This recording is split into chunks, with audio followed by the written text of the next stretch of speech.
Assalamualaikum warahmatullahi wabarakatuh. Kali ini kita akan mempelajari mengenai diksi dalam puisi. Diksi adalah pilihan kata yang tepat dalam membuat puisi, meliputi gaya bahasa atau majas, pengimajian atau citraan, kata konkret, sehingga puisi yang diciptakan memiliki sesuai yang diinginkan. Yang pertama, gaya bahasa atau majas. Gaya bahasa atau majas merupakan bahasa kiasan yang digunakan untuk menampilkan efek tertentu bagi pembacanya. Sedangkan jenis majas yang sering digunakan dalam membaca puisi yang pertama, personifikasi, metafora, hiperbola, simile, dan juga repetisi.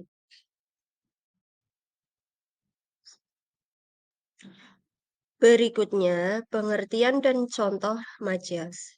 Yang pertama, majas personifikasi. Majas personifikasi yaitu gaya bahasa yang memberikan sifat benda seolah-olah hidup atau memiliki sifat dan perilaku seperti manusia. Contoh, tetesan air menyerbu bumi, suara angin berteriak membisingkan telinga. Pohon menari mengikuti angin. Pada kata tetesan air menyerbu bumi, itu menggambarkan bahwa air seolah-olah dapat berjalan, menyerbu bersama-sama, seperti itu ya. Kemudian angin berteriak. Selama ini kita tidak pernah ya pastinya mendengar teriakan angin. Nah, tapi di sini digambarkan seolah-olah angin dapat berteriak. Terus kemudian yang berikutnya, pohon menari mengikuti angin. Pastinya tidak mungkin ya pohon bisa menari, tapi di situ karena menggunakan majas, maka jadilah pohon menari mengikuti angin. Selanjutnya adalah majas hiperbola. Majas hiperbola adalah gaya bahasa yang melebih-lebihkan sesuatu keadaan dari yang sebenarnya. Contoh, kulitnya halus bagaikan sutra, matanya berkilau-kilau seperti bintang. Jantungku menabuhkan genderang saat melihatnya. Pada kata-kata kulitnya halus bagaikan sutra itu berlebihan karena sesungguhnya kulit itu sebenarnya tidak ada yang halusnya seperti sutra seperti itu. Kemudian matanya berkilau seperti bintang. Apa iya ada mata yang sampai memancarkan cahaya seperti bintang? Itu kan tidak mungkin. Nah, itulah contoh dari majas hiperbola. Selanjutnya, kita masih melanjutkan pada jenis majas yang biasa digunakan pada puisi, yaitu majas simile. Majas simile adalah majas perumpamaan dengan menggunakan kata ibarat, seperti, laksana, umpama, bak, dan lain-lain. Contohnya, laksana air dengan minyak. Wajahnya bagaikan bulan purnama, seperti air di daun talas. Berikutnya, majas repetisi. Majas repetisi yaitu gaya bahasa dengan mengulang kata yang sama dalam setiap barisnya. Contoh, tanpa hadirnya cinta, tanpa hadirnya kasih sayang, tanpa hadirnya kau yang selalu dinanti. Kata tanpa, tanpa, tanpa itu selalu muncul di setiap baris puisi. Itulah yang dinamakan majas repetisi. Berikutnya, diksi dalam puisi meliputi pengimajian atau citraan. Imaji merupakan gambaran atau citraan objek dalam puisi. Ada 3 jenis imaji dalam puisi, yaitu imaji visual, imaji auditif, dan imaji taktil. Imaji visual yaitu citraan yang menggambarkan seolah-olah objek dapat dilihat menggunakan mata. Contohnya, mentari tersenyum cerah di atas lembah, merambat jari cahaya dari kisi-kisi jendela, tertoreh pola-pola jingga di wajah lelah, gadis yang mendeserikan lelah.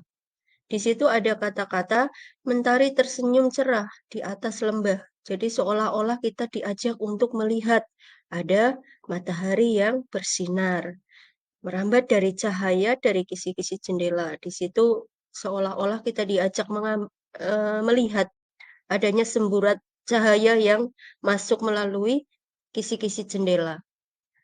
Tertoreh pola-pola jingga di wajah lelah. Kita diajak untuk membayangkan atau melihat ada seseorang yang wajahnya kelelahan. Gadis yang mendesirkan lelah. Di situ juga diajak untuk melihat ada seorang gadis yang sedang kelelahan seperti itu. Masih tentang imaji ya. Di sini berikutnya adalah imaji auditif. Imaji auditif adalah imaji yang merangsang indera pendengaran. Contoh, desau angin selatan menyisir teluk, degup laut didebar ombak. Nah, di situ kita seolah-olah diajak untuk mendengarkan adanya suara deburan ombak. Seperti itu ya. Selanjutnya, imaji taktil. Imaji taktil adalah imaji yang berhubungan dengan indera perabaan. Seolah-olah apa yang disajikan di dalam puisi kita dapat merasakan melalui kulit kita, indera peraba. Contoh, ketika hujan turun, bulirnya merobek mukaku hingga luka dan berdarah-darah. Nah, di sini kata-kata bulirnya merobek mukaku itu seolah-olah kita dapat merasakan tetesan air hujan itu merobek muka atau merasakan perihnya ya terkena guyuran air hujan seperti itu. Selanjutnya kita beralih ke diksi yaitu kata konkret. Kata konkret adalah kata yang rujukannya lebih mudah ditangkap oleh indera. Konkret dapat berarti nyata, berwujud, atau benar-benar ada. Contoh, tak ada yang lebih tabah dari hujan bulan Juni. Dirahasiakannya rintik rindunya kepada pohon berbunga itu. Nah, pada kata-kata yang sudah saya beri warna yang berbeda, yaitu hujan, bulan Juni, pohon, bunga, itu adalah hal-hal yang nyata ya. Oh, hujan misalnya, itu kan benar-benar kita ngerti hujan itu seperti apa, deskripsinya berarti sama. Kemudian pohon juga sama, deskripsi yang dalam puisi dan juga dalam kenyataan itu sama. Begitu juga dengan kata bunga, itu sama-sama artinya tetap bunga. Nah, di situ namanya, itulah contoh-contoh dari kata konkret. Selanjutnya adalah kata konotatif. Kata konotatif adalah kata yang berasosiasi atau berkaitan dengan hal lain, atau bisa disebut makna yang tidak sesungguhnya. Contohnya, bersilat lidah, sebatang kara, darah biru, kabar angin. Nah, kata bersilat lidah itu bukan berarti berkelahi menggunakan lidah ya, tetapi di situ adalah orang yang pandai berbohong. Kemudian sebatang kara itu juga artinya hidup sendirian. Darah biru itu bukan berarti orang tersebut adalah darahnya berwarna biru itu bukan ya, tetapi adalah keturunan dari bangsawan seperti itu.